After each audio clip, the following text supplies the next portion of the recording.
প্রিয় দর্শক, আসসালামু আলাইকুম। আমি আজকে ছোট্ট একটা টপিক নিয়ে কথা বলবো।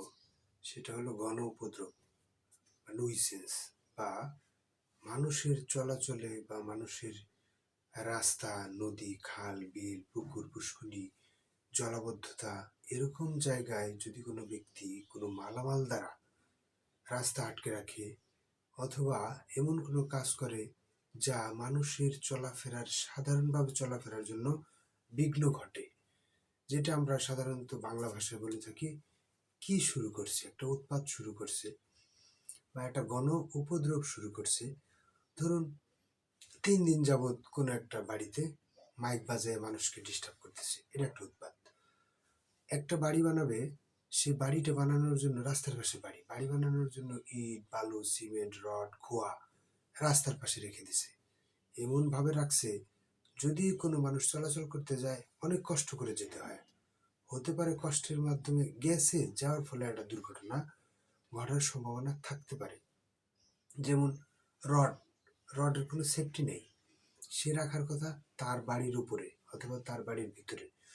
অনেক সময় কাজের ব্যবহার সুবিধার্থে রাস্তায় রাখতে হয়, বাড়িতে নিতেও তো একদিন লাগে। এই রাস্তায় যদি রাখতে হয় তাহলে তাকে অন্তত একটু সাইড করে রাখতে হবে যাতে মানুষের ক্ষতি না হয়। আমার বাড়িতে ঢুকতেছি, রাস্তার মাঝখানে অথবা রাস্তার পাশে এমন কিছু রেখে দিয়েছে, আমার যাওয়া আসা অনেক কষ্ট করতে হয়। রডগুলো আমার যে কোনো ক্ষতি করতে পারে। স্লিপ খেয়ে আমি রডগুলোর ভিতরে পড়ে গেলে আমার অনেক দুর্ঘটনা করতে পারে।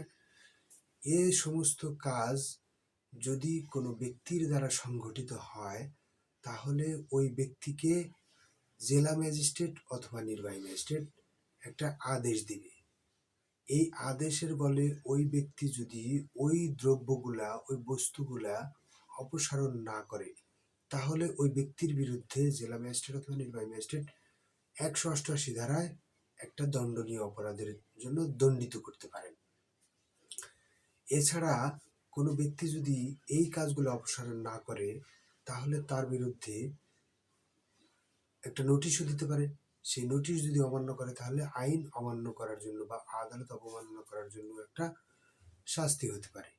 এছাড়া আমি বলবো, যেমন রয়েছে কোনো একটা কুকুর, কোনো একটা ব্যক্তির মালিকানাধীন কুকুর, সেই কুকুরটা অত্যন্ত খারাপ, কয়েকদিনের মধ্যে অত্যন্ত হিংস্র হয়ে গেছে। সেক্ষেত্রে সেটাও যদি সে অপসারণ না করে, কোনো পদ্ধতি না নেয়, সেটাও কিন্তু তার একই অবস্থা হবে।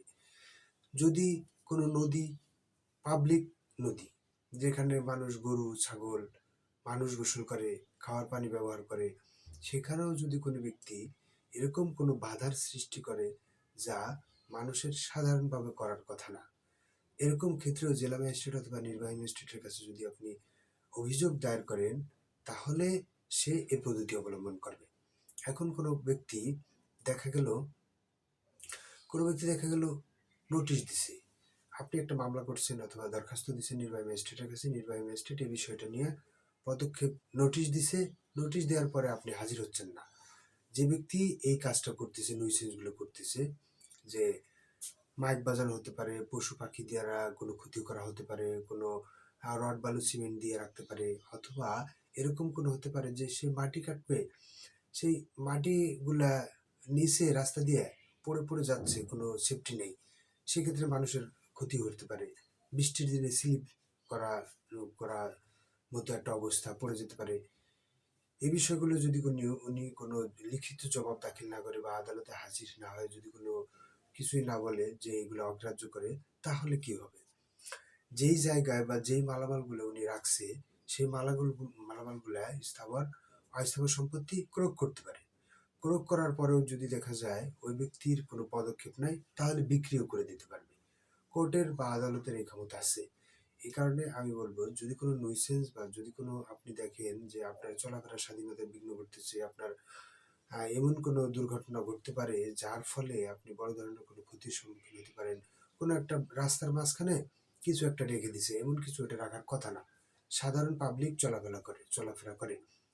এরকম যদি কোনো কিছু করে থাকে তাহলে আপনি অবশ্যই আইনের আশ্রয় নিতে পারবেন। আইনের আশ্রয় কিভাবে নিতে পারবেন? কার কাছে নালিশ করবেন? আপনি একটা অভিযোগ লিখে জেলা ম্যাজিস্ট্রেট অথবা নির্বাহী ম্যাজিস্ট্রেটের বরাবরে দাখিল করতে পারবেন। নির্বাহী ম্যাজিস্ট্রেট এটা যদি আশু বিপজ্জনক এরকম মনে করে তাহলে সাথে সাথে ওনাদেরকে সমন দিতে পারে, অথবা যদি মনে করে না আমি একটু তদন্ত করে দেখবো বা ইনকোয়ারি করে দেখবো, তাহলে অন্য কাউকে দিয়ে জেলা ম্যাজিস্ট্রেট বা নির্বাহী ম্যাজিস্ট্রেট নিশ্চিত হওয়ার জন্য ইনকোয়ারি বা তদন্ত করতে পারেন।